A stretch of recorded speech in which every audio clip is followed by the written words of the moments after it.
그런 거 아니지?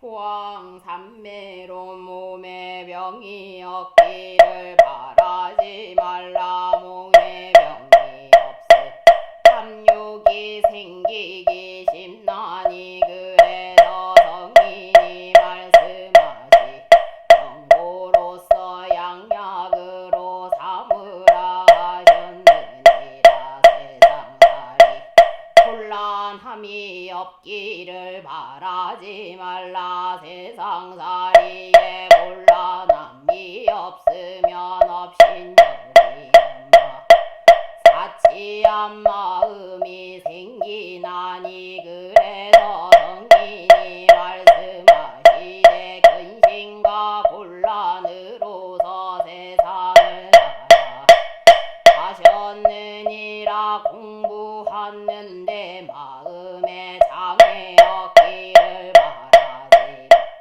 마음에 장애가 없으며 배우는 것이 넘치게 되나니 그래 성인이 말씀하시되 장애 속에서 해탈을 얻으 하셨느니라. 수행하는데 마가 없기를 바라지 말라. 수행하는 마가 없으며 서원이 굳건해지지 못하나니 그래서 성인이 말씀하시 모든 마군으로서 부행을 도와주는 것을 삼으하셨느니라. 이를 깨야 돼 쉽게 되기를 바라지라.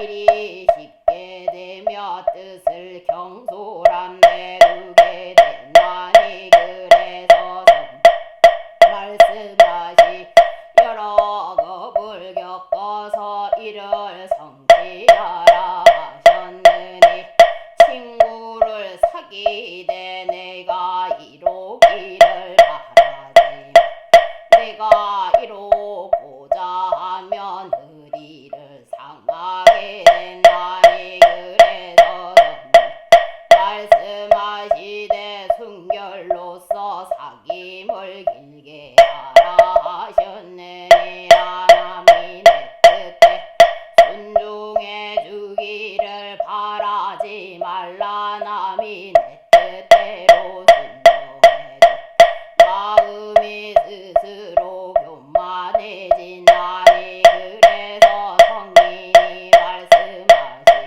내 뜻에 맞지 않는 사람들로서 원림을 삼으라 하셨느니 공덕을 베풀려며 과부를 바라지 말라. 과부를 바라 도모하는 뜻을 가지게 되나니 그래서 성인이 말씀하시 덕을 베푸는 것을 헌신처럼 보이라 하셨느니 이익을 분에 넘치게 바라지 말라. 이익이 분에 넘치 어리석은 마음이 생기나니 그래서 성인이 말씀하시 적은 이익으로서 부자가 되라 하셨느니라. 억울한 물당을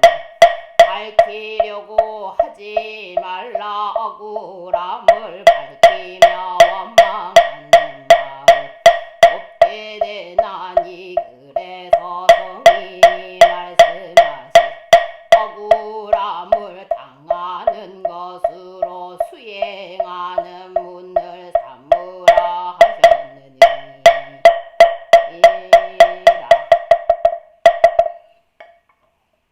오늘은 다 바쁜가 봐. 10분이 됐는데 얼굴은 회장님이라 0밖에 안 보여.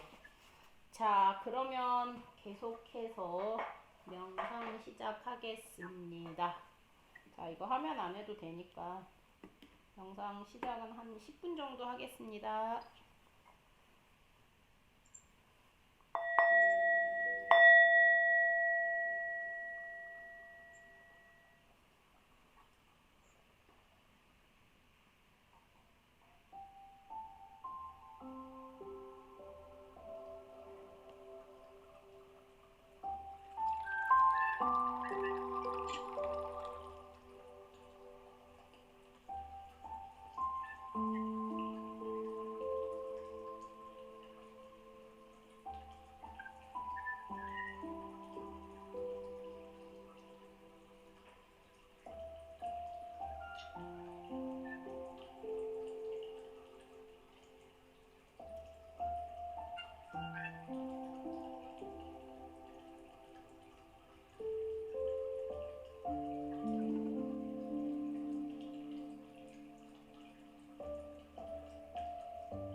같이 읽을 분이 세 사람, 나 아까를 포함해서 세 사람밖에 없어서 셋이서 많이 읽어야겠다. 자, 잘 지냈어요? 한 달 동안? 세 사람만 잘 지냈어요. 저는 할머니가 돌아가셨어요. 아, 저도 몸이 안 좋아가지고. 태고사 왔던 그 할머니? 같이. 그 할머니는 외할머니. 어. 한국에 계신 친할머니. 아이고, 한국을 못 가잖아. 네, 아이고, 음, 그냥 뭐 한국에 또 다른 친척들이 있으니까. 있으니까, 아이고, 큰 일을 겪었네. 아이고, 여기서 큰 일만 없었으면 갔었을 텐데, 그지? 좀 여러 가지 상황들도 그렇고. 또 떨어져서 오래 살다가 보면 또 그런 것 같아. 여기 같이 안 사신 거지? 그렇죠. 제가 미국에 왔으니까 음, 미국에 온 다음부터 음, 본 적이 거의 없죠. 아, 한 번 봤나? 딱 한번 한 번 보고 별로 그렇게 많이 아시는 분은 아니었구나. 그래도 할머니니까. 좀 그랬겠다. 나는 할머니, 할아버지에 대한 기억이 그렇게 없어. 왜냐하면 난 친할머니, 친할아버지는 내가 태어나기 전에 돌아가셨고, 그 다음에 그냥 외할아버지, 외할아버지도 그렇게 오랜 기억이 없어. 부모님이랑 오래 살지 않았기 때문에. 저, 외할머니하고 외할아버지하고는 같이 살아서 슬픔이 되게 크게 음, 왔는데 음, 친할머니하고는 굉장히 오래 떨어져 있어서 음, 그냥 생각보다 덤덤하게 그냥 받아들였긴 했어요. 아유, 그래도 이렇게 어려운 시기에 돌아가셔서 한국에서는 장례식 하기도 굉장히 힘들었겠다. 3일장 했어요. 그래. 한국은 대부분 3일장 하시고, 여기보다 장례 문화가 빨리빨리 돌아가니까, 여기는 뭐 굉장히 느리지만, 그래도 마음을 잘 다스려야지. 재현 버부님은 바빴어요? 이렇게 화면이 옆에 두 개가 있으니까 얼굴이 옆면이 보이네? 아, 예, 예. 음, 이거, 음, 뭐, 예, 두 개를 켜놔가지고. 잘 예, 지냈어요? 예, 예, 잘 지냈습니다. 별일 없었고. 어떻게 잘 지냈어요? 그냥, 뭐, 별일 없으면 별로 잘 지내는 거. 내가 이제 이게 묻는 이유가 그거예요. 그 시간만이라도 잠시 내가 지나온 시간에 대한 되돌림을 예, 잠시라도 하라는 얘기예요. 왜냐면 우리가 살아가면서 그 뭐 현재를 살아가고는 있는데 내가 깨어 있지 않는 경우가 많아요. 그래서 이제 그 잠시라도 내가 한 달 동안 뭐를 하고 지나갔지? 일상적인 거지만 뭐 밥 먹고 일하고 가족들과 뭐 소소한 거라도 내가 이런 거를 한 달 동안 그런 걸 하나를 해서 이달은 참 괜찮았다. 뭐 자기 스스로한테 그럴 수 있는 거. 나는 연말이라 철야 기도도 했었고 바빴지. 12월은 좀 바쁜 거고 우리 절에도 코로나로 돌아가신 분이 한 분 계셔가지고 그분 뭐 장례식이 일반과 다르게 아무것도 할 수가 없었고 그냥 내일 아마 아씨가 나오는 것 같아. 아씨가 그냥 3시 48분에 나오면 그거를 그냥 픽업하는 거로 그냥 하고 뭐 아무 세러머니나 그런 거 할 수 없다고. 갑자기 병원에 입원을 했는데 이틀 만에 돌아가신 분이라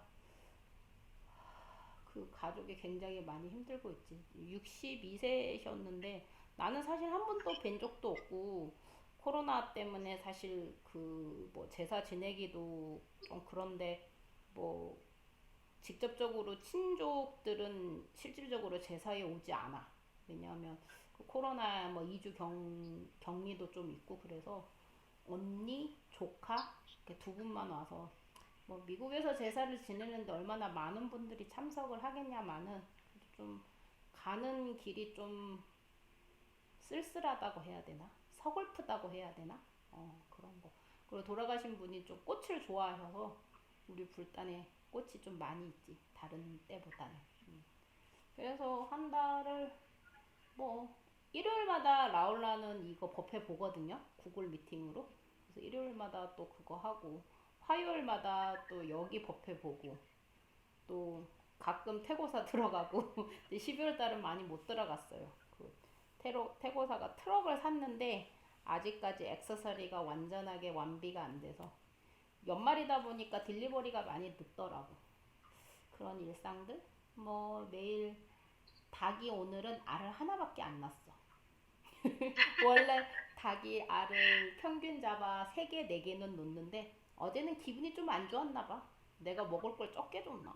어쨌든 그래서 알을 하나밖에 안 놓은 거. 그것도 나이 나의 일상에 큰 변화? 그런 걸 한 번씩 되돌아 보는 거야. 오늘은 이런 것도 있잖아. 7시에 일어났는데 7시 10분에 일어났다. 내가 7시에 알람을 해놨는데 10분 더 일찍 일어났다. 이것도 나의 일상에 약간의 변화? 그런 걸 한번 느껴보는 시간이 됐으면 좋을 것 같아서. 그리고 내가 가지고 있는 고민이 나만의 고민은 사실 아니거든. 그래서 그런 것들을 일상을 같이 쉐어를 하면 그 일상으로 잠시 들어갈 수 있지 않을까 하는 그런 의도가 있습니다.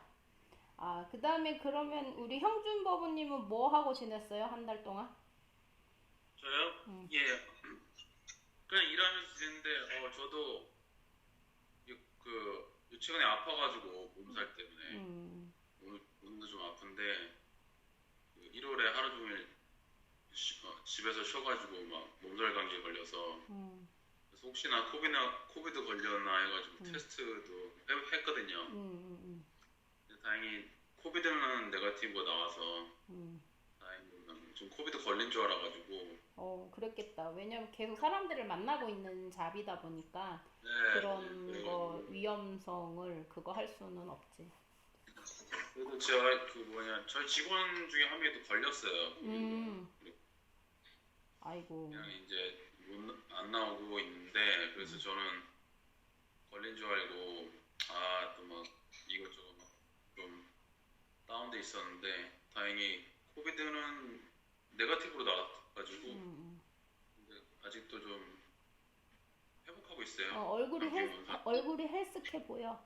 예, 좀 아픈 얼굴. 아파가지고 얼굴을 봐야 이렇게 안부라도 묻는데 어쨌든 그렇게 한 달을 잘 만들어 갔구나. 한 달이 12월이 있었으니까 31일 만에 31일은 아니거나 거진 한 30일 만에 다시 만나는 건데 만약에 이렇게 시간이 바빠서 못 들어올 거였으면 저번 모임을 할 때 1월 첫 번째 주는 안 했으면 좋겠습니다 라는 오피니언이 있었으면 옮겼을 텐데 그죠? 그때는 내가 첫 번째 하는데 괜찮아요? 하고 시간들 다 물었는데 별반 반응이 없어서 그대로 진행을 하는 건데 오늘 이 아가씨 젊은 여자 보부님들이 하나도 안 들어오셨네요.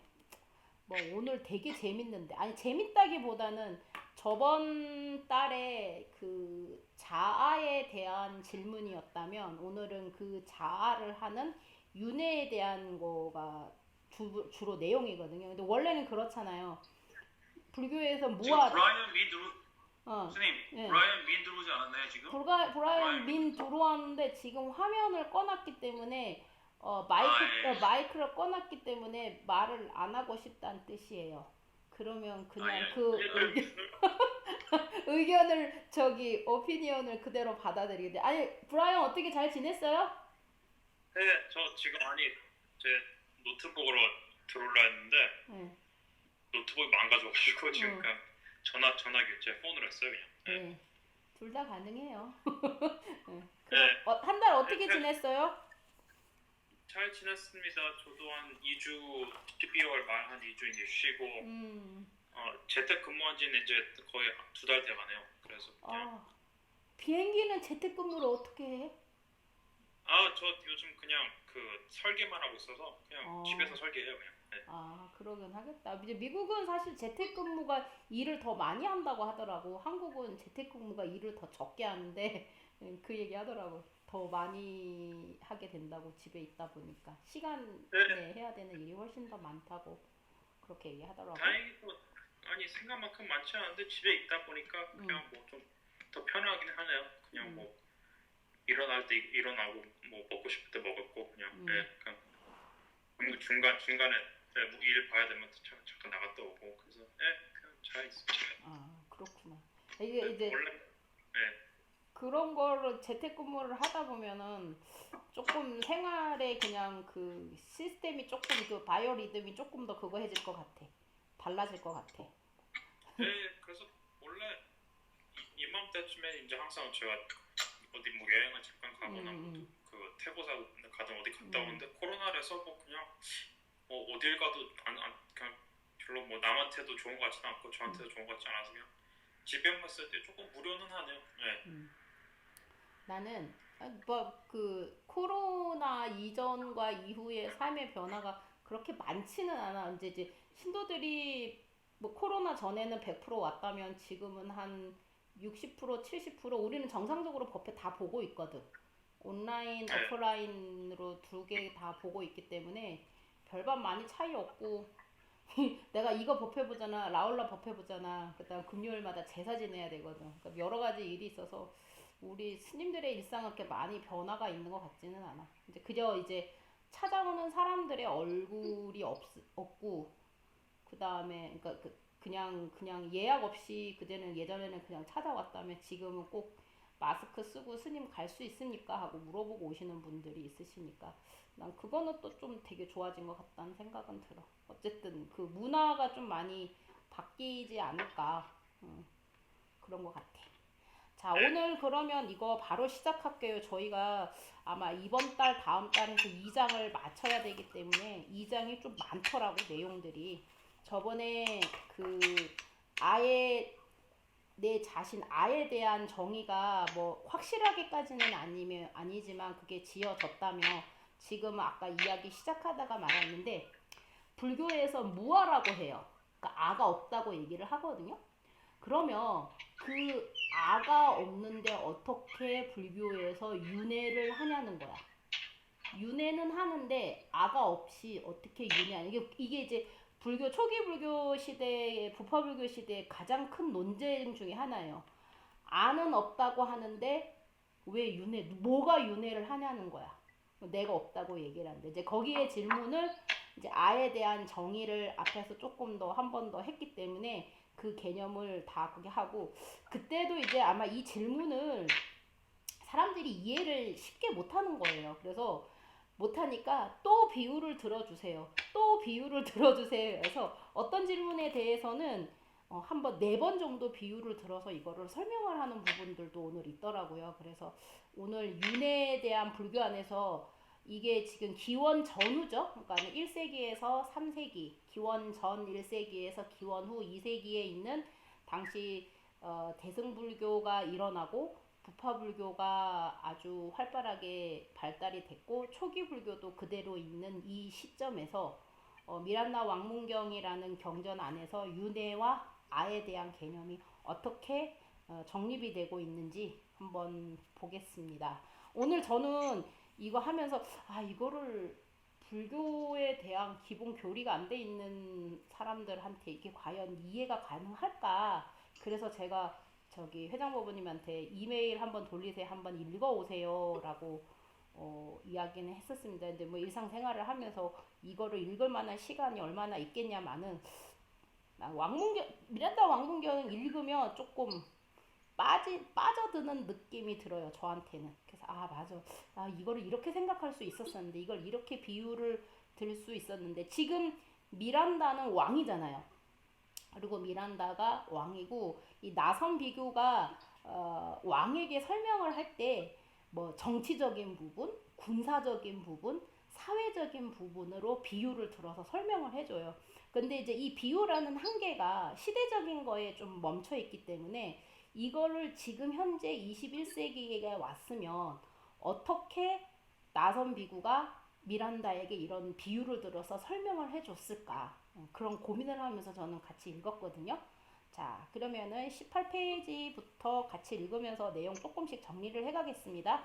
자, 앞에 나와 있으니까 시작은 제가 할게요. 자, 오늘 제목은 2장 18페이지고요. 2장 무아설은 윤회의 관용과 무혼되지 않는다. 아는 없는데 윤회가 가능한 이유가 어떻게 있느냐. 이제 불교 이 윤회 리인카네이션이라는 개념이 불교만에 갖고 있는 독특한 철학은 아니에요.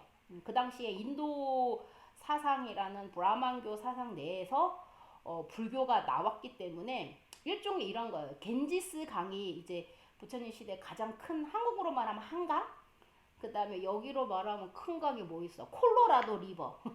하여튼 큰 강인데 거기에 그 조그만 한 부류가 불교라고 보면 돼요. 그러니까 기본적으로 뭐 윤회라던가 카르마, 업에 대한 사상들은 인도 사상 내에 이미 존재하고 있었다라는 거.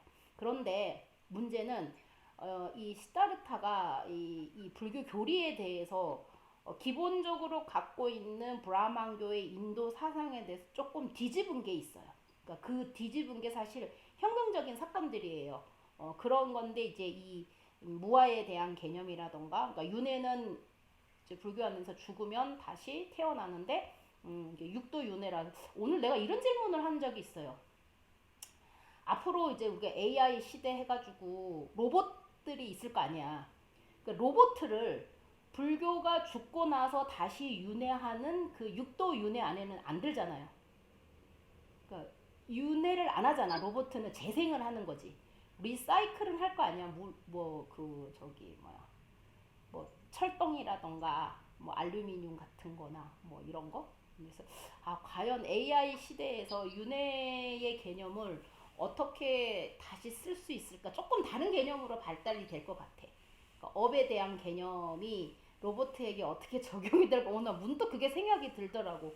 윤회라는 사상이 지금 현재 뭐 믿거나 말거나 하는 그런 사상이 아니고 뭐 데자뷰라던가 어떤 그런 일들이 일어나고 있는데, 그러면 어떻게 그 당시에 윤회의 개념을 갖고 왔는가 이제 시작을 하겠습니다. 왕은 물었다. 존자여, 다시 태어난 자와 죽어 없어진 자는 동일합니까? 또 다릅니까? 동일하지도 않고 다르지도 않습니다. 그러니까 질문이 한쪽으로 절대로 치우쳐 있지 않아요. 양쪽 거를 가지고 있고, 이거를 중도 사상이라고 해요. 미들웨이인데, 불교 안에서 중도 사상은 가운데 길이 아니에요. 그러니까 양쪽 이렇게 큰 길을 가는데, 운전을 해서 가는데 양쪽이 낭떠러지야. 그런데 이렇게 쭉 해서 가운데를 가는 게 아니고, 이쪽으로 해서 넘어지지 않고 오른쪽으로 해도 오른쪽으로 치우치지 않아서 넘어지지 않을 정도의 그 길을 중도라고 표현을 해요. 그러니까 너무 지나치게만 안 하면 돼요. 자, 비유를 들어주십시오. 대왕이요, 그대는 어떻게 생각합니까? 그대는 일찍이 갓난애였고 유약한 애였고 꼬마였고 등에 업혀 있었습니다. 어릴 적 그대가 어른이 된 지금의 그대와 같습니까? 아닙니다. 어릴 적의 나와 지금의 나와는 다릅니다. 만일 그대가 그 어린애가 아니더라면 그대는 어머니도 아버지도 또한 선생도 없었다는 것이 됩니다. 학문이나 계율이나 지혜를 배울 수 없었다는 것이 됩니다. 대왕이여, 잉태 후 첫 7일 동안의 어머니와 셋째 7일 동안의 어머니와 넷째 7일 동안의 어머니가 각각 다릅니까? 어릴 적 어머니와 어른이 되었을 때 어머님이 다릅니까? 죄를 범한 자와 죄를 지은 벌로 손발이 잘린 자가 다릅니까? 그렇지 않습니다. 그런데 존자여, 무엇 때문에 그런 말씀을 하십니까? 장로는 대답했다. 내 자신은 등에 업힌 연약한 갓난아이 적의 나와 어른이 된 지금의 나와 같습니까? 같습니다. 모든 상태는 이 몸으로 의하여 하나로 포괄되기 때문입니다. 비유를 들어주십시오. 여기 어떤 사람이 등불을 켠다고 합시다. 그 등불은 밤새도록 탈 것입니까? 그렇습니다. 밤새도록 탈 것입니다. 그런데 대왕이여, 초저녁에 타는 불꽃과 밤중에 타는 불꽃이 같습니까? 아닙니다. 그렇다면 초저녁의 불꽃과 밤중의 불꽃과 새벽의 불꽃은 각각 다릅니까? 그렇지도 않습니다. 불꽃의 똑같은 등불에서 밤새도록 탈 것입니다. 대왕이여, 인간이나 사물의 연속은 꼭 이와 같습니다. 생겨나는 것과 없어지는 것은 별개의 것으로 보이지만 지속, 순환되는 것입니다. 이리하여 존재는 동일하지도 않고 상이하지도 않으며 최종 단계의 의식으로 포섭되는 것입니다. 자, 한번 비유를 들었는데 못 알아들은 거예요. 또 그러니까 예를 들은 거예요. 내가 20세에 나와 30세에 나와 40세에 나가 같아요, 달라요? 대답을 하라고. 같아요, 달라요? 달라요. 다르지? 그런데 그러면 20세에 나는 내가 아니야? 30세에 나는 내가 아니야? 40세에 나는 내가 아니야? 그러니까, 아니요, 나예요. 그치, 나잖아. 그래서 같다고 얘기하는 거야. 그러니까 모습은 다르지만 우리가 다른 형태로 변해왔지만 결국은 나라는 거지. 그래서 20대, 30대, 40대가 같으면서도 다르다라는 표현을 쓰는 거야. 그런데 아가 어디 있냐고. 내가 있다라고 할 만한 거는 변하지 않고 절대적인 내가 있다고 표현하는 거야. 우리가 사람이 집착을 하는 거는 이게 절대적으로 변하지 않고 내 거이기 때문에 그거를 가지려고 하는 거야. 사람이나 물건에 있어서. 그런데 아까 그 이야기를 했잖아. 촛불을 보면 1시에 촛불, 2시에 촛불, 3시에 촛불이 있어. 또 그렇게 아니더라고. 동시대에 초를 3개를 놓고 1번 촛불 불을 밝히고 2번 촛불 불을 1번으로 해서 2번 불을 켰어.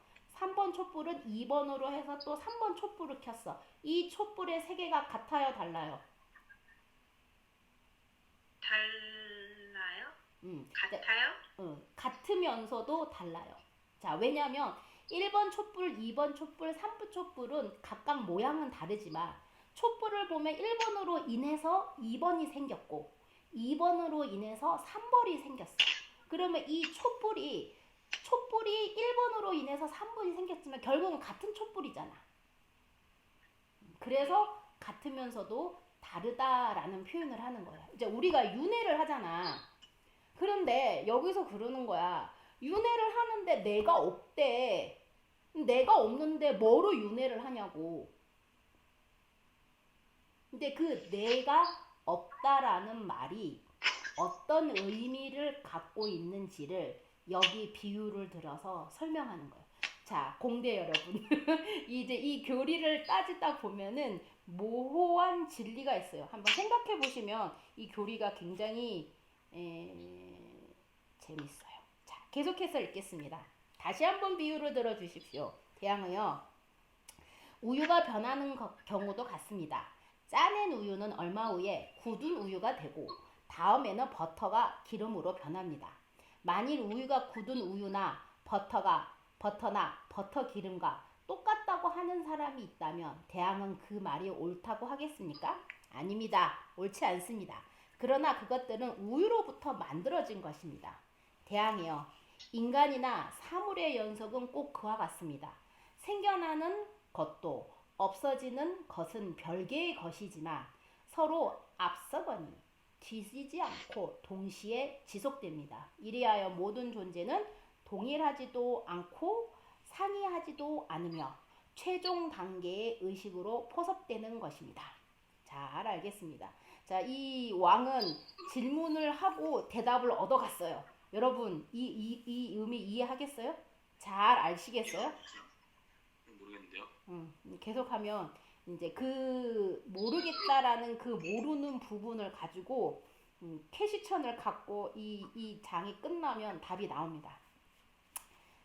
이제 이 왕도 멍청한 사람이 아니라고. 멍청한 사람이 아니니까 한번 해서 이거를 이해하지 못할 것 같으니까 묻고 또 비유를 들어서 이 스님이 설명을 해주게 됩니다. 자, 두 번째 2장 2절은 재현보부님이 읽어주십시오. 자, 그 다음 윤회에 대한 겁니다.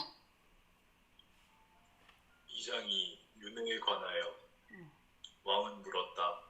존자여, 저 세상에 다시 태어나지 않을 사람은 그것을 알고 있습니까? 대왕이여, 그렇습니다. 그 사람은 어떻게 그것을 압니까? 저 세상에 다시 태어날 원인, 즉 인과 연이 정지함으로 저 세상에 다시 태어나지 않음을 압니다. 비유를 들어주십시오. 대왕이여, 한 농부가 땅을 갈고 씨를 뿌려 곡식을 가꾸어 창고에 채워둔 후 얼마 동안은 땅을 갈아 씨를 뿌리지 않고 저장되어 있는 곡식을 먹거나 다른 물품과 바꾸거나 또 필요할 때 쓰기도 하면서 살아간다고 합시다. 대왕이여, 그 농부는 이제 창고에 곡식이 가득 차 있지 않음을 알고 있습니까? 그렇습니다. 응당 알고 있을 것입니다. 어떻게 하여 그는 그것을 알고 있습니까? 창고를 채우는 인과 연이 정지함에 의하여 알고 있습니다. 대왕이여, 그대 말씀과 꼭 같습니다. 저 세상에 다시 태어날 인과 연이 정지함에 의하여 사람은 저 세상에 다시 태어나지 않음을 압니다. 잘 알겠습니다. 존자요. 이제 윤회라는 원인이 뭐가 있냐는 거죠. 불교 안에서 윤회를 하는 원인 이제 두 가지로 보는데 첫 번째가 우리가 12연기라는 무명이라는 거예요. 어떻게 사람이 윤회를 하지? 윤회를 하는 원인이 뭐냐? 첫째, 몰라서 윤회를 한다. 12연기를 보면 무명, 행식, 명생, 유깁, 촉수, 애연, 취 하고 끝나거든요. 근데 이제 거기서 두 번째 원인이 집착이에요. 애착, 어태치먼트. 이게 우리를 윤회하는 인이 되는 거예요. 그러면 여기서 말하면 밭에 콩을 심었으면 뭐가 나겠어? 콩, 팥을 심었으면? 팥, 근데 콩을 안 심었어. 그럼 어떻게 돼? 아무것도 안 나요. 그렇지. 그게 윤회의 끝이야. 아무것도 업을 짓지 않으면 윤회를 안 한다고. 근데 우리가 그 윤회의 씨앗을 계속 씻고 있어. 에브리데이. 그러니까 여기서 말하는 여기서 응, 선생님 한 가지만 여기서 말하는 윤회가 정확히 어떤 윤회를 말하는 거예요? 죽고 다시 태어나는 우리가 거. 죽고 응, 죽고 다시 태어나는 우리가 거. 죽고 나서 다시 태어나는 거예요? 그렇지. 근데 그 죽는 주체가 나인 거지. 아까 앞에 이제 아가 없음을 얘기를 했잖아. 무아인데 윤회를 하는 방법, 무아인데 윤회를 하는 모습을 앞에서 얘기를 했잖아요. 그런데 이 무아설은 윤회설과 상반되지 않는다. 무아이면서도 윤회할 수 있다. 그럼 윤회가 뭐냐라고 물어봤을 때 이제 오늘 지금 설명한 윤회 중에서 윤회를 어떻게 하면 없어질 수 있느냐, 그러니까 다시 안 태어날 수 있느냐. 그러면 태어날 수 있는 인이 없으면 태어나지 않을 거 아니야. 사람이 왜 죽는지 알아? 사람이 왜 죽어? 태어났으니까. 그렇지, 그거야. 태어났기 때문에 죽는데 태어나지 않으면 안 죽는다고. 그거를 설명하고 있는 거야.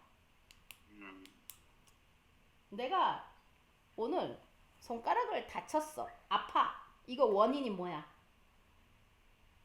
내가 이거 칼로 내가 베었어. 그치? 칼로 베어서 아픈 거잖아. 근데 이 칼을 안 비면 안 아팠을 거라고. 근데 칼을 비어서 아픈 거야. 칼을 안 비면 안 아파. 그러니까 커즈 앤 이펙트로 보면 내가 이렇게 안 했으면 안 아프다고.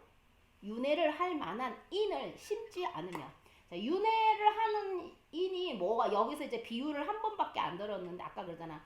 창고 안에 물건이 가득 있는데 그냥 빼다 먹었어. 근데 이제 이 사람은 알고 있지. 이 농부가 빼다 먹다 보면 이 창고가 어떻게 돼?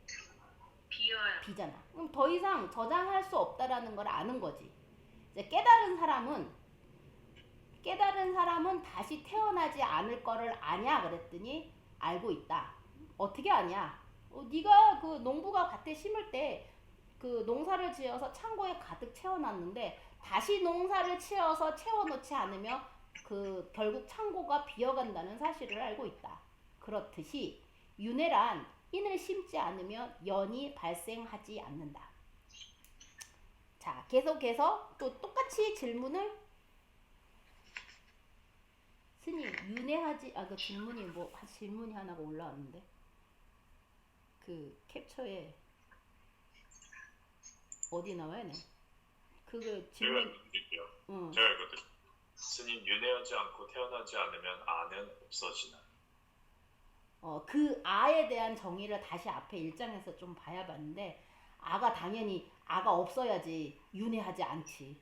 아가 있는데 윤회를 하잖아. 아가 없어야 돼. 근데 그 아를 없애는 방법을 계속 얘기를 하고 있어요. 근데 이제 이 아라는 정형도 셀프라는 그 정의가 굉장히 좀 모호한 게 나하고 집착할 만한 내가 없는 거지 내가 없는 거는 아니라는 거야. 저번 달에 아마 아에 대한 정의에 대해서 굉장히 비유를 들어서 많이 설명을 해줬어요. 만약에 아에 대한 정의를 알고 싶으시면 1장을 다시 한번 읽어보시면 거기에 대해서 답을 얻으실 수 있으실 겁니다. 자, 영버부님 그 다음 3장. 그러면요. 네. 네. 인하고 연을 만들기 싫으면 어떻게 해야 돼요? 인을 안 만들면 연이 없어요. 그럼 인은 어떻게 안 만들어요? 그게 이제 깨달음이라던가 그런 거죠. 그러니까 우리가 만약에 까르마를 짓잖아요. 그러니까 우리가 인연 관계, 사람과의 관계, 사람 관계 중에서도 사람을 미워하거나 그리워하거나 사랑하거나 하는 그런 감정들이 인이 돼요. 예를 들어 그 윤회하는 원인이 두 가지가 있는데 첫 번째는 무명, 알지 못하는 거. 그리고 두 번째는 집착. 그러니까 12연기 중에서 우리가 윤회를 하는 그 가장 중요한 원인은 그거를 하고 있어요. 무명, 행. 알지 못하면 행을 하지 않는데 알지 못하는 것 때문에 벌써부터 그 윤회하는 원인이 생겼어요. 무명, 행식, 명생, 유깁, 촉수에서 우리가 만지지 않으면 거기에 대한 집착이 없대요. 보지 않으면 갖고 싶은 생각이 없다고.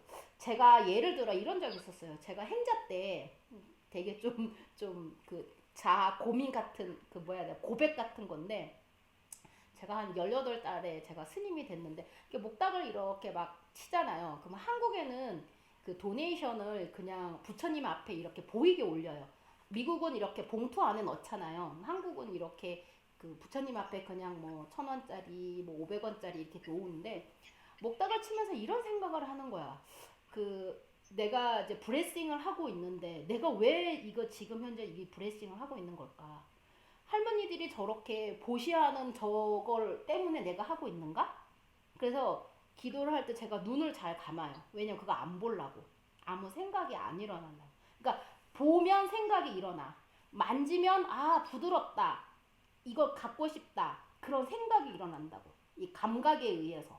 그러니까 그거 자체가 안 일어나야 돼. 그게 윤회를 끊는 방법 중에 하나예요. 그러니까 그 아라한이 되면 그 다음 생이 없는 사람이 아라한이잖아. 그 수행을 해서 가면 그게 마지막 인생이란 뜻이에요. 아라한이 더 이상 뭐 공양 받을 만한 자부 있고. 그래서 부처님 당시에 그 500명의 아라한이 집단 자살을 했었어요. 그럼 아라한들은 죽으면 다시 태어나지 않는 사람들이잖아. 그러면 그 아라한의 자살에 대한 거를 어떻게 부처님이 경전에 기록을 하고 있는가? 그걸 어떻게 사회적으로 받아들여야 됐는가? 뭐 그거 자살 연구하신 분들이 그때 그 시대에 써놓은 글이 있기는 하거든요. 근데 이제 불교 안에서의 윤회에 대한 개념이 죽고 나서 태어나는데 태어나면 뭐 우리가 실제적으로 과거에 대한 기억이 별로 없잖아요. 우리 할머니 중에 지금 알츠하이머가 한 분 오셔갖고 맨날 나 처음 만날 때 얘기를 하세요.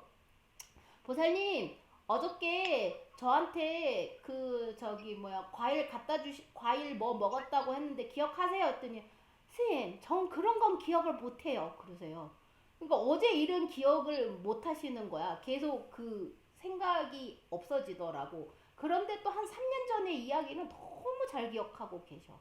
어쨌든 그 윤회를 하는 그 원인이 과연 무엇일까? 그게 인과 연인데 인 중에 인이 끊어지면 인을 끊는 방법이 소위 말해 그러면 스님 수행을 하면 반드시 깨달습니까? 그건 아니야. 수행하기 때문에 깨닫는다. 그건 또 그 인과 연이 성립되지 않아. 그 왜 그러냐면 이게 이제법, 사제법이 있어서 깨달음을 향하는 그러면 깨닫기 위해서는 수행을 해야 되냐? 수행을 하면 반드시 깨닫느냐? 이게 또 이런 문제가 생기는데 수행을 하는 거로 인해서 깨달음을 얻는 거는 아니야. 깨달음은 수행을 해서 반드시 얻어지는 거 아니야. 예를 들어 이런 거야. 옛날에 그 조선 그 뭐야 옛날 시대에 그 중국 시대에 보면 수행자들이 이렇게 빗자루로 이렇게 마당을 쓰는 거야. 마당을 마당을 쓰다가 깨쳐. 깨달음이 거기서 온 거야. 근데 그거를 수행으로 봐야 되냐 안 맞냐에 대한 고민이 있는 거야. 아, 마당을 쓰려는 거야. 이제 뭐 연부를 하든 뭐 나무아미타불을 하든 석가모니를 하든 간세음보살하면 그 부처님 제 중에 아주 멍청한 제자가 하나 있었거든. 그 있잖아 그 세 가지 1, 2, 3 하면 기억 안 나는 그 제자 하나 있었잖아. 근데 그게 깨달음인 거야. 그러면 빗자루질로 인해서 깨달음을 한 건 아니잖아. 근데 깨닫는 거에는 사실 인이 없어. 인이 없는 깨달음이야.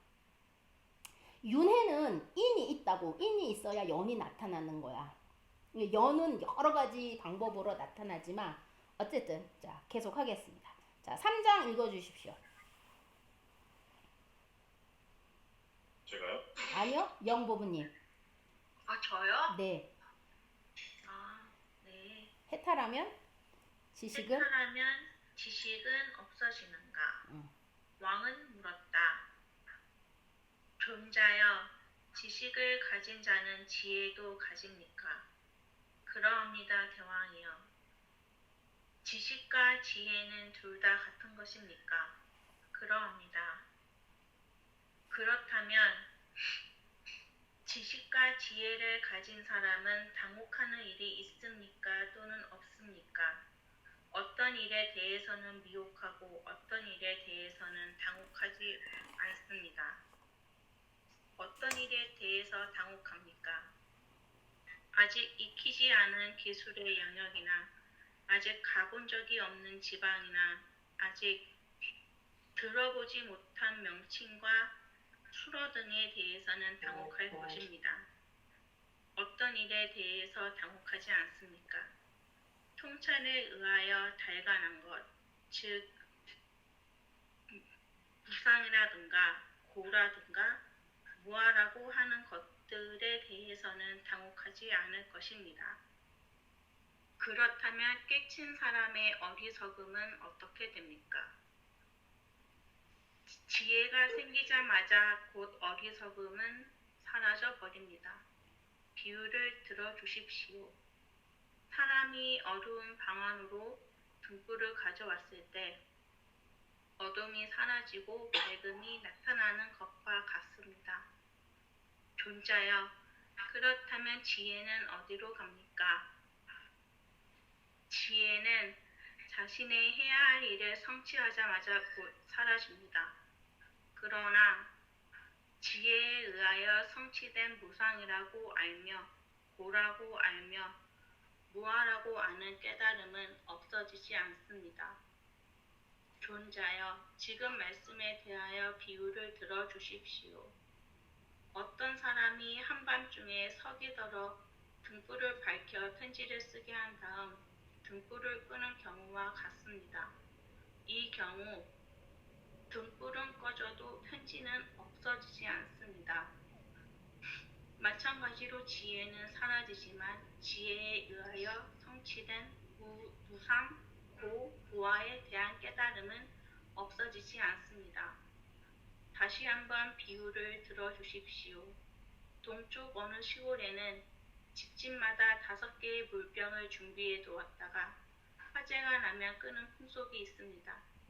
사람들은 집에 불이 나면 그 5개의 물병을 집어 던져 불을 끈다고 합니다.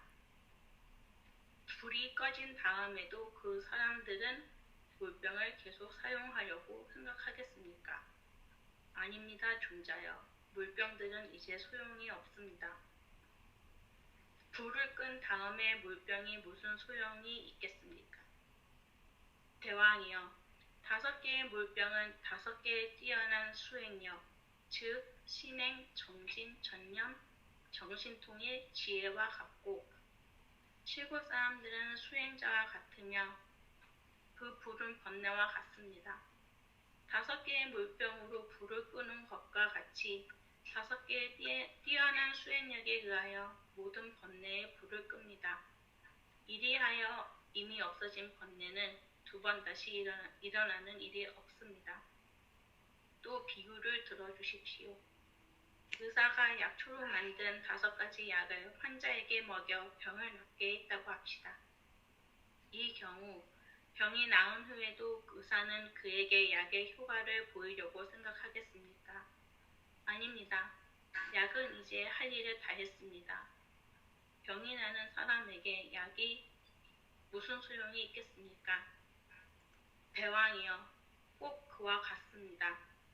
5가지 약은 뛰어난 5가지 수행력이며 의사는 수행자이며 병은 번뇌이며 환자는 범부와 같습니다. 5가지 약에 의하여 병이 낫는 것처럼 뛰어난 5가지 수행력에 의하여 모든 번뇌는 없어지며 지혜는 사라지지만 성취된 깨달음은 없어지지 않습니다. 또 비유를 들어주십시오. 그러니까 한 번 해갖고 못 알아듣는 거야 사람들이. 그러니까 이번이 4번째 비유야. 용감한 병사가 싸움터에 나가 5개의 화살을 쏘아 적을 물리쳤다고 합시다. 용사는 그 이상 화살을 계속 쏠 필요가 있겠습니까? 아닙니다. 화살을 쏘아야 할 일은 이미 다 했습니다. 무엇 때문에 더 필요가 있겠습니까?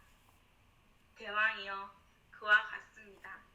5개의 화살에 적군이 격파되는 것처럼 5개의 뛰어난 수행력에 의하여 모든 번뇌가 타파되고 타파된 번뇌는 2번 다시 일어나는 일이 없습니다.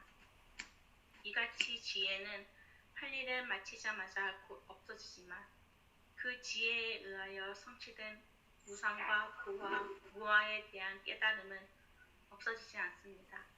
잘 알겠습니다, 존자요. 아무리 지혜가 있는 사람들이라도 이 시대에 아직 뭐 어떤 뭐 AI 기술이라던가 뭐 우리가 소위 말해서 뭐 비행기 만드는 기술이라든가 실질적인 법률 지식은 아무리 깨달은 사람이라도 없다는 거지. 그거에 대해서는 가질 수 없는 게 일종의 우리는 그걸 지식이라고 하는데 그 지식은 없지만 그거를 문제가 일어났을 때 해결할 수 있는 지혜는 기본적으로 깨달은 사람이 갖고 있다라는 거야. 그러니까 그 산을 넘어가는 산이 있는데 산을 넘어가는 기술은 없지만 산을 어떻게 넘어가야 되는지는 알고 있는 거지. 이제 사람이 살아가는데 그 아까 무상, 무아, 깨달음에 대해서는 알고 있잖아. 그러니까 이 깨달은 자에게 있어서 오늘 이제 앞에 있는 질문이 뭐였냐면 해탈하면 지식은 없어지는가? 그러니까 깨닫고 나면 지식은 그대로 있으니까 그러니까 지식이 필요 없다는 거야. 더 이상 지식은 그걸 해서 깨달았다고 나오는데 그걸 이용했던 그 툴을 뭐하러 들고 있냐는 거지. 오늘 이거는 그렇게 어려운 부분은 없죠. 지금 읽었던 부분은. 형준 부분이 여기에 질문 있어요? 여기요? 음. 여기는 별로 그렇게까지는 아닌 것 같아요. 그러니까 당혹하는 일은 기술의 영역이라던가 안 가본 지방에 대한 지식이라던가 안 들어본 명칭이나 수로에 대해서는 전혀 알지를 못하지만 깨달은 사람은 해탈한 사람은 적어도 무상에 대한 거, 고에 대한 거, 무아에 대한 거는 거기에 대한은 당혹하지 않고 또 지혜에 대해서 성취를 하더라도 지혜에서 깨달음을 갖고 나면 그 지혜에 의해서 성취된 무상과 고와 무아에 대한 깨달음은 없어지지 않는다라고 해서 계속 하겠습니다. 자, 이제 그 다음 장이 뭐가 나오냐면 해탈한 사람도 육체적 고통을 느끼는가 이 부분이에요. 자, 부처님 설화에 보면 부처님이 호수를 지나가는데 머리야 그런 부분이 있어요. 그래서 제자들이 그때 물어봐요. 아니 당신은 깨달은 자인데 어떻게 그 호수를 지나가면서 머리가 아프다라는 표현을 그렇게 하지? 하고 물어봐요 제자들이. 그랬더니 부처님 뭐라고 하냐면 내가 사실은 몇 생 전에 무심코 돌을 던진 거야. 돌을 던졌는데 그 돌에 물고기가 맞고 물고기가 죽은 거예요. 그래서 그 고통을 받고 있는 거라고 얘기를 하세요. 그러면 깨닫기 전에 한 행동이라도 깨닫고 나서 내가 지었던 업에 대해서는 받는 거예요. 그래서 열반을 반열반, 완전한 열반 두 가지로 나눠요. 반열반은 깨달았어. 근데 내가 아직 몸이 있어. 그러면 반쪽 열반이라고 그래요. 내가 깨달았어. 내가 죽었어. 그러면 완전 열반이라고 그래요.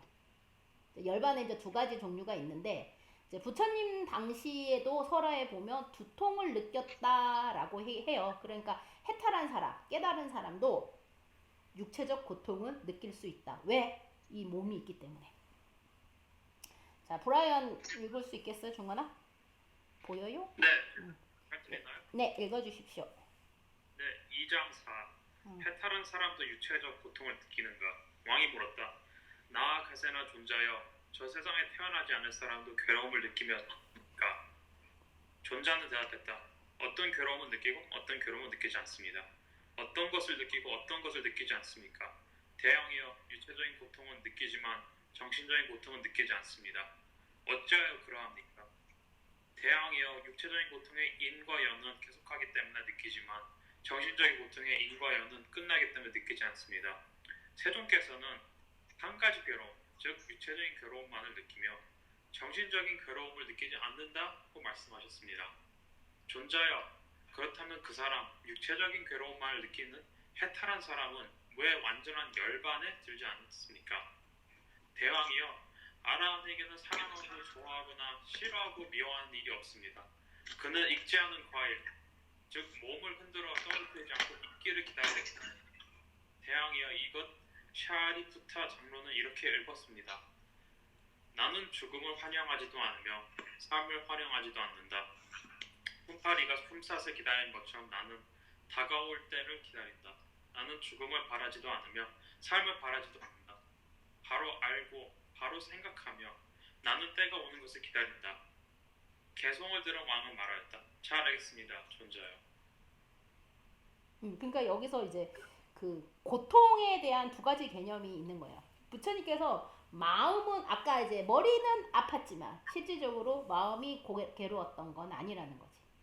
우리가 그 보살님들 나이가 들어서 보면 뭐 다리도 아프고 허리도 아프고 그러시잖아요. 그거는 사실 의사가 고칠 수가 있는데 뭐가 제일 못 고치냐면 이 마음이 아플 때더라고. 정신적인 고통을 당하셨을 때 그거를 그 헤어날 수 있는 방법을 잘 몰라. 예를 들어 여기도 어느 보살님이 있는데 나한테 전화를 해서 그 이야기를 자주 하세요. 외롭다. 나이는 86세이신데 성은 H H를 가지신 할머니인데 그 내가 보살님 그 외로움이라는 그게 어디서 왔을까요? 그랬더니 남편이 있었을 때는 안 외로웠대. 남편이 아니 있었을 때는 안 외로웠는데 남편이 돌아가셔서 외로운 거예요. 그랬더니 그렇다는 거야. 근데 이 외로움은 사실 누가 있어서 없어서 외로움이 오는 게 아니야. 근본적으로 자기가 외로움이 있었는데 그때는 내가 몰랐던 거지. 근데 남편이 죽고 나서 실질적으로 자기를 생각하고 자기를 성찰하고 소위 말해서 잡생각이 많다 보니까 이제 외로움이라는 덩어리가 드러난 것 뿐이거든. 근데 이제 할머니는 이걸 모르고 이 정신적인 괴로움을 어떻게 할지를 모르시더라고요. 지금 점점 그 외로움, 디프레스 이런 것이 이제 치매라는 그거로 계속 이렇게 나타나셔. 그게 의심을 하게 되고 그 얼마나 괴로워. 오늘도 전화해서 이러더라고. 앞에 있는 매니저가 있는데 매니저가 밥을 먹으러 갔더니 자기를 이렇게 홀겨봤대. 홀겨봐서 자기를 무시했다는 거야. 내가 3,200불이나 여기 주고 사는데 자기를 그렇게 홀대해서 너무 괴롭대. 내가 아니 그냥 홀겨봤으면 그냥 에이 하고 마음 내려놓으면 되죠. 했더니 내가 왜 그런 대우를 받아야 되냐고. 내가 우리 보살님이 외로운 게 여기서 나오구나. 이런 생각이 들더라고. 그러니까 자기의 아가 굉장히 가득 차 있던 거야. 그러니까 내가 좀 잘나고 내가 좀 잘했는데 왜 사람들이 나한테 이렇게 대우하지 않고 나를 그거 하지 않을까. 이 정신적 고통이 말도 못하셔. 에브리데이 증가하시는 것 같아. 보면. 그러니까 이 정신적 고통을 잘 컨트롤해야 돼. 몸의 고통은 시간이 지나고 기계를 오래 쓰다 보면 어쩔 수 없이 그게 아프잖아. 그지? 아프고 뭐 수술도 해야 되고 약도 발라야 되고 하는데 이 마음이 아픈 거는 약이 없더라고. 이 정신적인 약으로는 치료가 사실 그러니까는 치매는 치료가 없다고 그러잖아. 치료약이 없고 그냥 좀 늦추는 약밖에 없다고 하지 않나 싶어. 내가 에브리데이 통화하는 거로서 할머니가 정신적 고통에 그냥 아주 잠시 있는 시간을 줄 뿐이더라고. 그렇지만 어떡해. 내가 부처님이 아니다 보니 그 고통을 해결해 줄 수 없고 그리고 근본적인 건 내가 해결하는 게 아니고 보살님 스스로가 해야 되는데 그거를 벗어날 생각이 전혀 없어. 아무리 설명을 해도 그 방법대로 따르지 않으시더라고. 이제 평생을 또 불자로 사셨던 게 아니고 뭐 1년에 있으면 절을 여기 절이 한 3년 돼가는데 3번 왔나? 내가 할머니 요양원에 가는 일이 더 많지. 운전도 못 하시고 뭐 그러시다 보니까 그런 일이 발생을 하기는 하지만 어쨌든 대화하고 이야기해주고 그러는 시간에 외로움을 잠시 있는 거지 외로움이 근본적으로 없어지는 것 같지는 않아. 젊은 사람은 외롭나? 영은 외로워요? 저는 아니요. 그러면 외롭지 않아요. 그 저기 뭐야 재현 부모님은 외로워요? 하고 싶은 것도 많고 해야 할 것도 많고 그러니까 외로울 틈이 없어요. 내가 할머니가 외로운 이유가 그거라니까. 하고 싶은 게 없고 갖고 싶은 게 없고 먹고 싶은 건 있어. 먹고 싶은 건 있는데 그 뜻대로 안 되니까 그것도 외로워. 당신 못 데리고 아무도 안 나가니까. 그 내가 뭐 그렇게 생각하면 그렇진 않지만 자식도 없으시고 남편도 없으시니까 그랬으면 86년을 좀 베풀고 사셨으면 지금 이렇게 아무도 80대 후반에 대해서 주위에 아무도 없는 그런 인생의 마무리를 돼가고 있는 게 조금 안타깝더라고. 그러니까 그래도 좀 베풀고 좀 나누고 같이 도움도 주고 그랬으면 지금 이 시점에서 아무도 들여다보지 않고 아무도 그렇지 않지 않으실까. 물론 자식이 없다고 남편이 없다고 외로운 건 아니잖아. 그잖아? 네, 좀 그렇더라고. 재현 버부님은 외로워요? 저는 잘 외로움을 안 타는 것 같아요, 성격이. 나도 그래. 외로움이 뭐예요? 그러고 싶어. 그 도대체 외로움이 뭐기 때문에 외롭다. 나는 요새 그 할머니 때문에 그 노보살님 때문에 외로움에 대한 정의를 새록새록 생긴다니까. 그게 도대체 어디서 왔을까? 살고 싶지 않다는 말을 계속 입에 담으세요. 내가 아니 뭘 그 어떻게 살아야 되냐. 아니 86년을 그렇게 사셔놓고 지금에 와서 어떻게 살아야겠냐고 나한테 물으면 내가 뭐라고 대답을 하냐고. 하여튼 좀 안타까운 부분들이 있어요. 뭐 재정적으로 부족하시거나 그런 것도 아니시고 다만 지금 운전 못하시고 자식이 없고 남편이 없는 거만으로도 외롭다고 하기에는 좀 그러기는 한데 내가 할머니한테도 그랬거든. 노보살님한테도 어떤 보살님은 돈 100불이 없어서 괴로운데 그것 때문에 괴로운 건 없잖아요. 그러니까 만족하고 사셔야 돼요 하고 계속 당신의 상황이 다른 사람보다 상대적으로 행복하다 라는 걸 계속 말을 해주는데 믿고 싶지 않으신 게지. 그러니까 이 정신적 고통이 상당히 견디기가 어려운 것 같아요. 그러니까 육체적 고통이야 인과 연을 끊으면 이제 해결이 되는데 이제 정신적 고통이 사라지는 것이 일종의 말해서 해탈한 사람이고 깨달음이라는 거지. 자, 계속 감각이 성립하는 근거. 왕은 물었다. 존자여, 쾌감은 선입니까? 악입니까? 아니면 무기입니까? 여기 무기라는 것은 선도 악도 아닌 중간. 자, 그것은 선일 수도 있고 악일 수도 있으며 또 무기일 수 있습니다. 존자여, 그러나 존자여, 만일 선이 괴로움도 아니고 또 괴로움이 선도 아니라며 선인 동시에 괴로움이라는 것을 일어날 수 없겠습니까? 대왕이여, 어떻게 생각합니까? 여기 어떤 사람이 한 손에 뜨거운 쇠붙이를 잡고 한 손에는 또 차가운 얼음덩이를 갖고 있다고 한다면 사람은 양쪽 다 아프겠습니까? 그러합니다. 양쪽 다 아플 겁니다. 양쪽 다 뜨겁습니까? 아, 그렇지는 않습니다.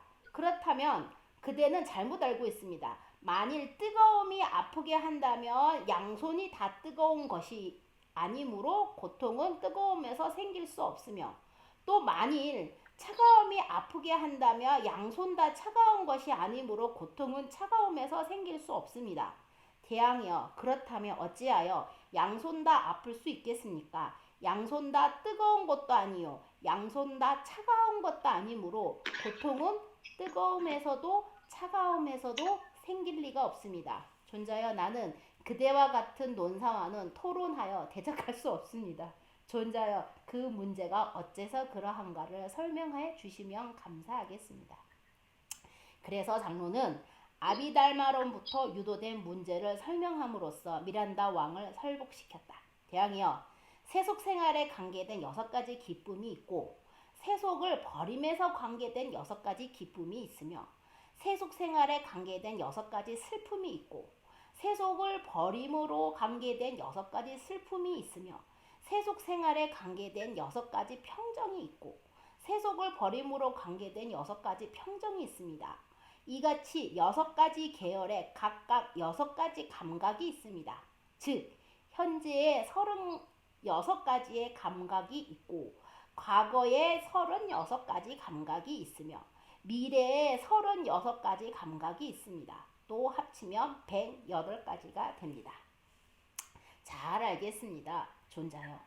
이제 이 고통이 뜨거움에서 옵니까? 차가움에서 옵니까? 그러니까 뜨거움에서 온다면 양손이 뜨겁지 않으면 고통이 안 와야 되고, 양손이 차가움에서도 그 괴로움이 오는 게 아니에요. 그러니까 이 괴로움이라는 것이 뜨거운 거와 차가운 거에서 오는 것이 아니라는 거지. 그러면 어디서 왔느냐? 세속에 6가지 기쁨이 있고, 6가지 슬픔이 있고, 6가지 평정이 있고, 출가해서, 그러니까는 이게 이제 속죄인데, 이제 출가해서 6가지 기쁨이 있고, 그러니까 세상을 벗어난 기쁨, 그러니까 깨닫는 사람이 깨달음으로 향하는 길, 6가지 슬픔이 있고, 6가지 평정이 있어서 이게 과거, 현재, 미래를 거쳐면 108이 나온다. 이게 이제 우리가 소위 말해서 108번뇌라고 하잖아. 이게 숫자가 여기서 나와. 이게 어디 나왔다고? 아비달마론에 나오는 거야. 그래서 6가지의 감각이, 6가지의 그 기쁨, 슬픔, 기쁨도 슬픔도 아닌 거. 그것이 과거, 현재, 미래 합쳐서 108이 나옵니다. 요 근래에 좀 우리 거사님 한 분이 그러더라고. 108이라는 숫자가 어떻게 나옵니까? 가끔 나 인도 태고사에 있는데 어떤 인도 그 젊은 남자랑 미국 여자가 결혼을 하러 온 적이 있어. 그 태고사에. 근데 그때 결혼식을 하는데 이제 목사님도 데리고 오고 다 데리고 왔어, 절로. 그러면서 이거를 자기가 하고 나는데 얼마를 페이를 해야겠냐고 그러더라서, 아, 굳이 페이 안 해도 된다. 그냥 결혼하는 거 좋은 일인데 그냥 하고 가라 그랬더니, 갈 때 이제 봉투에 108불을 넣어주고 갔어. 그래서 내가 인도 사람이라서 이 숫자를 어디서 듣기는 들었는갑다. 그래서 이 108이라는 숫자가 나오면 항상 그 인도 오빠가 생각나. 선, 악, 무기. 그러니까 이런 거야. 이렇게 좋은 거, 나쁜 거, 좋지도 나쁘지도 않은 거. 그러니까 선일 수도 있고, 악일 수도 있고, 선도 악도 아닐 수도 있고, 선과 악의 그 중간이라고 표현하기 좀 어쨌든 중간인 상태. 감각이, 우리가 아침에 일어나서 일을 하는데 세수하고 이빨을 닦잖아. 이게 선이야, 악이야? 무기야? 무기. 그런 거지. 그러니까 뭘 했는데 너무 좋아. 이게 이제 좋은 거로 나오는 거잖아. 이게 선인 거고, 기쁨으로 나오는 거. 그 다음에 뭘 해서 맞았어, 아팠어. 이게 그런 건데, 아무 생각 없이 선도 그것도 아니고 습관적으로 하는 그런 것들이 있는데, 이거를 불교 안에서 무기라는 표현을 해. 뭐 중간이라고 하는데, 중간이라고는 조금 다른 표현인데 여기는 그렇게 썼더라고. 자, 오늘 그 다음 얘기 계속하겠습니다. 윤회의 주체. 아비달마 구사로는 부처님이 돌아가시고 나서 초기 불교를 한 100년까지로 봐. 부처님 돌아가시고 나서 100년 정도를 초기 불교라고 하는데, 이제 이 초기 불교 시대는 부처님이 있으셨을 때 같이 있었던 제네레이션. 그러니까 부처님 돌아가시고 한 100년까지는 그래도 오래 산 사람 다 합치면 있을 거 아니야. 그래서 부처님이 그렇게 말을 했었어. 어디를 갔더니 그 10대 제자들이 살아있고 있던 그 시대를 초기 불교 시대라고 해. 그 아비달마는 내가 이제 그 아비달마 시작하는 것 중에 이게 있었어. 그 논란에 나온 것 중에. 이제 하루에 부처님이 몇 번 공양 드셨어? 3번? 한 번. 일종식이라고 얘기를 하는데, 그래서 40불공이라고 표현을 해. 9시에서 11시 사이에. 그때 부처님이 공양하신 방법은 탁발이었어. 이제 그때 되면 이 바루를 들고 옛날 부처님 시대 절에는 절에서 요리 안 했다. 요리 안 하고 얻어 먹었어. 그러다 탁발이라고 걸식이라고 표현을 하는데, 밖으로 큰 바루를 이렇게 들고 가면 딱 나가면 이제 그 공양을 어퍼링을 할 사람들이 이렇게 라인업을 딱 서 있어. 그러면 이렇게 가만히 이렇게 들고 가면 그 사람들이 이제 어퍼링을 이제 그 바루에다가 하는 거야. 그렇게 돌아와서 밥을 씻고 같이 나눠 먹고, 자기가 먹을 수 있는 거는 7집을 간다고 그랬나 10집을 가야 된다고 그랬나. 근데 가야 되는 집 숫자가 있어. 그걸 돌고 나면 그걸 먹었어. 근데 부처님 당시에는 이제 일종식을 한 거지. 예. 그러면은 내가 뭘 하려다가 부처님 일종식 얘기가 나왔지? 모르겠어. 나도 치매가 오나 보다. 치매 할머니랑 에브리데이 저기 대화를 하다 보니까 그런 거. 어쨌든 그 다음에 이제 윤회의 주체에 대해서 계속 넘어가겠습니다. 질문 있어요? 모르겠지. 오늘 거 내용이 조금 모호해요. 그래서 읽고 나도 한 3번 정도 읽었거든요. 그 예전에 또 읽었었고. 그래서 읽다가 이거 오늘은 조금 이해하는 부분이 불교적 기본 상식이 있어야 아비달마 구사론 얘기하다만 했지. 거기 때 이 사람들이 뭘 논쟁을 했냐면 그러면 부처님이 언제까지 밥을 먹어야 했냐면 이렇게 딱을 해서 딱에 이렇게 땅바닥에다 이렇게 막대기를 들어서서 그림자가 하나도 없을 때까지만 밥을 먹을 수 있는 거야. 이게 정오야. 근데 부처님 시대에는 이걸 지킨 거야. 근데 이 사람들이 살다 보면 조금 늦을 수도 있잖아. 그러면 늦으면 밥을 먹으면 안 돼, 원래는. 그래서 그 시대 사람들이 아니다. 그림자가 한 마디까지 넘어갈 때는 밥을 먹을 수가 있다. 이거로 논쟁이 붙어. 세상 별거 아닌 것 가지고 싸우지. 아니 그림자가 하나 없을 때를 밥 먹을 수 있는 거나 아니 조금 융통성 있게 한 마디가 그림자가 생길 때까지는 밥을 좀 먹으면 어때? 이거로 분파가 나눠져. 지금 보면 굉장히 우스운 얘기인데 그 당시에는 굉장히 중요한 부분 중에 하나인 거예요. 왜냐면 먹는 거니까. 그래서 또 어떤 것도 있었냐면 어릴 때 스님으로 들어오잖아. 그러니까 동자승이라고도 하고 근데 이제 그 삼위승이 어릴 때 들어오는데 아니 어른 돼서는 하루에 한 끼를 먹어도 그 영양소가 충분히 섭취가 되는데 어린 스님들이 오면 성장을 해야 되잖아. 그러니까 이제 누가 건의를 한 거야. 이제 부처님 저기 아들 라훌라가 이제 출가를 하고 나서부터 그러면 어린 스님이 오면 하루 2끼를 허용을 합시다. 그래서 아침에 그 뭐 물로 먹을 수 있는 거, 그러니까 죽 같은 거 그런 거를 먹도록 허용을 하는 그런 부분도 있어. 이제 부처님의 이 계율에 따라 파가 많이 나눠지는데 그때 이제 이 아비달마 구사론이 아주 횡행할 시대가 되는 거지.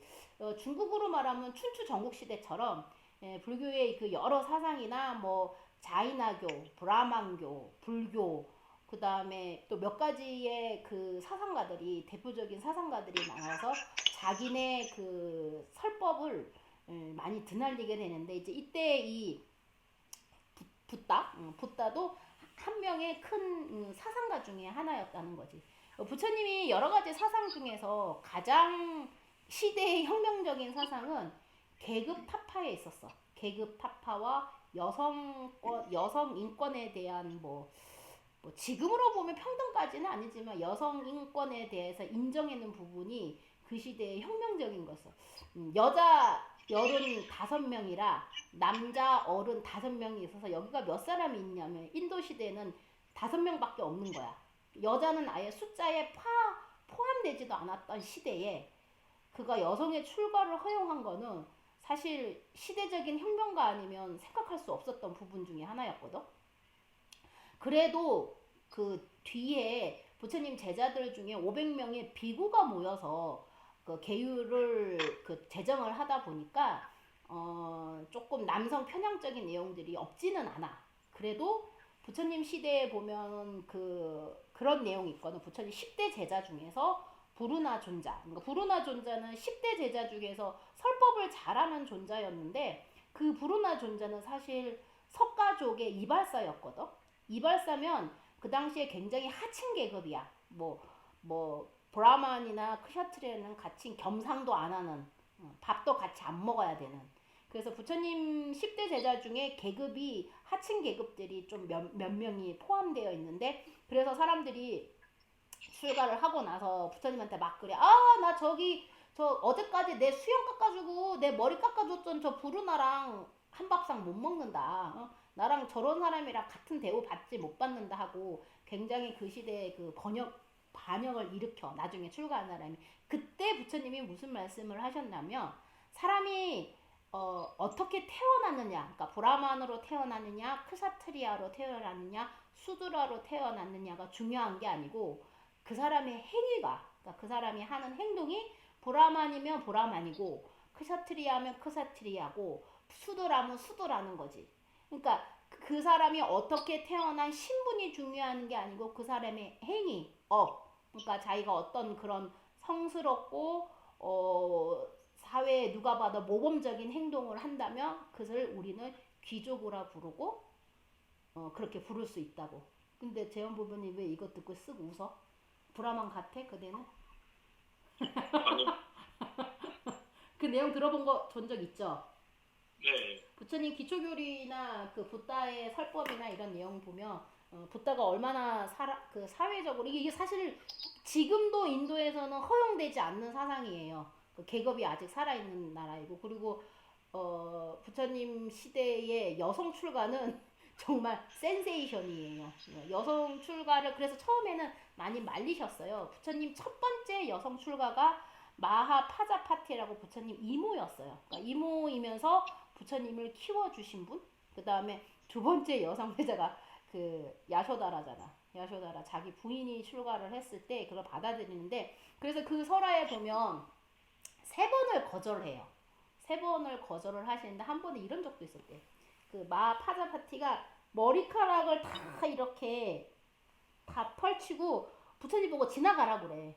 이게 지나가시고 나를 좀 출가하게 해달라. 당신이 그 깨달을 수 있는 그 길을 붓다가 되는 길이 있다는데 왜 여성이라는 이유로 되지 않느냐.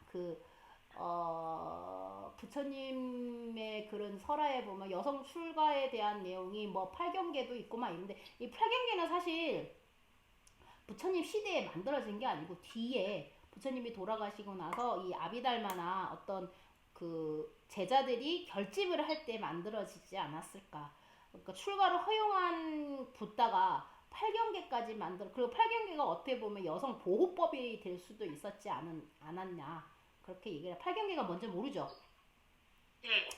8경계가 있냐면 제1장 제일 첫 번째 8개의 계율인데 이런 말이 있어요. 80세가 넘은 비군이라도 막 출가한 사미에게 3배를 해라. 이런 내용이 나와요.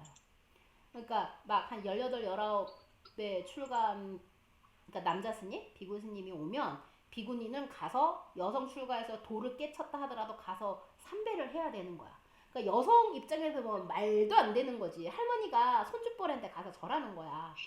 근데 이게 단순하게 보면 어떻게 부처님이 이런 말씀을 하셨을까라고 생각하는데 그 시대의 문화와 사회적 배경으로 들어가서 본다면 그거를 여성 출가를 허용은 해야 돼. 어쩔 수 없이 해야 되는 상황이 됐는데 그 허용을 하기 위해서 보호법을 만들지 않았나. 1차적으로. 그래서 그 누구야 부처님의 아난 있잖아요. 그러니까 그 마하파자파티의 아들인 아난인데 아난이 부처님의 사촌이에요. 부처님보다 딱 20년 젊은 제일 잘생겨서 스캔들 빵빵 일으켰던 부처님 제자 중에 한 분이셨는데 그 아난의 어머니이기도 한 마하파자파티가 결국은 출가를 허용하게 돼요. 그래서 그 여성 출가를 허용하는 바람에 아난이 제1차 결집 부처님 돌아가시고 나서 100년 후에 일어나는 1차 결집에 못 들어가요. 처음에 못 들어가서 그 가섭존자가 그 얘기 나오잖아. 이만한 그 열쇠구멍을 놓고 거기로 뚫고 들어오고 들어오래요. 그러니까 정진을 해서 니의 경지가 저거를 뚫고 들어오면 우리가 결집한 거를 허용을 하겠다. 그래서 열심히 해갖고 아난이 구멍으로 쏙 들어와요. 그래서 여시아무 일시불제자 기수 국거도원에 보면 내가 이와 같이 들었다라고 하는 경전의 제일 앞부분에 내가가 대부분의 아난이에요. 아난이 왜냐하면 부처님과 가장 오랫동안 한 세크터리를 가장 20년 동안 오래 했기 때문에 부처님이 어디 가서 설법을 하면 다 들은 거야. 그러니까 많이 들었어. 그래서 아난이 제일 잘한 게 많이 들었다 해서 다문제일이에요. 많이 들었던 사람 중에서 아난이 여성 문제와 스캔들도 있었고 그런 문제도 있었음에도 불구하고 마지막에 가섭으로 인해서 그렇게 들어오게 됩니다. 자, 윤회의 주체는 다음 시간에 해야 될 것 같아요. 1시간 반이 지나서 자, 오늘 조금 어려운 부분들도 있었어요. 그러니까 윤회와 무아는 상반된 부분들이 아니다라는 거. 그 다음에 앞에 지혜와 지식이 어떻게 다르고 그러면 해탈을 한 사람은 과연 고통이 없는가? 뭐 그렇잖아. 깨달은 사람은 안 아프냐? 아파요. 거기 뭐 유마경이 중생이 아프니 나도 아프다 그런 말 있잖아. 유마경은 모르냐? 유마라는 거사가 있는데 그 경전 중에 대부분들의 경전은 그 수행자가 뭐 스님이 얘기하고 부처님이 얘기하시고 그런 내용들이 대부분이에요. 근데 유마경은 거사들, 그러니까 일반 제가불자들이 그 문수보살이랑 다 와갖고 한 번씩 다 얻어맞고 가는 한 거사예요. 아주 유명한 거사인데 그 유마 거사가 쓴 유마경이 있고 승만경이라는 게 있어요. 그러니까 승만경은 일반 제가 여성불자가 쓴 그 부처님으로부터 깨달음을 얻은 그 내용이 승만경이라는 경이 있어요. 그래서 승만경이나 유마경은 조금 일반 경전과 다른 부분들이 있겠지만 물론 이제 무상, 영기, 인연 이것들이 사상이 다 들어있고 무상, 고 이것도 들어있지만 조금 다른 시점에서 대부분들은 수행자와 깨달은 자를 위해서 부처님이 설법을 하셨다면 유마경처럼 그 일반 거사를 위해서 또 경전을 설하셨고 승만경을 보면 일반 여성 불자들을 위해서 경전을 해놓으신 부분들도 없지 않다라는 거. 그 정도만 알면 될 것 같습니다. 자, 오늘은 모르겠으면 한 번 더 읽어봐요. 그 스님이 모르니까 4번까지 비유를 들어서 윤회의 주체와 윤회와 관념과 윤회에 대해서 한 번 더 계속 이야기를 하게 됩니다. 다음에는 22페이지 윤회 주체에 대해서 계속 이어서 하겠습니다. 여러분들이 만약에 이거 모르는 부분들이 있으면 페이스북에 날려야 되나? 뭐 어쨌든 올려주면 제가 알면은 안다 그러고 다음에 오면 질문해 놓으면 그거를 답을 좀 생각을 하든지 찾아오든지 한번 해볼게요. 자, 질문 있어요? 형준 부부님 질문 있어요? 끝내야 되는데 질문 있어? 예, 없습니다. 없어요.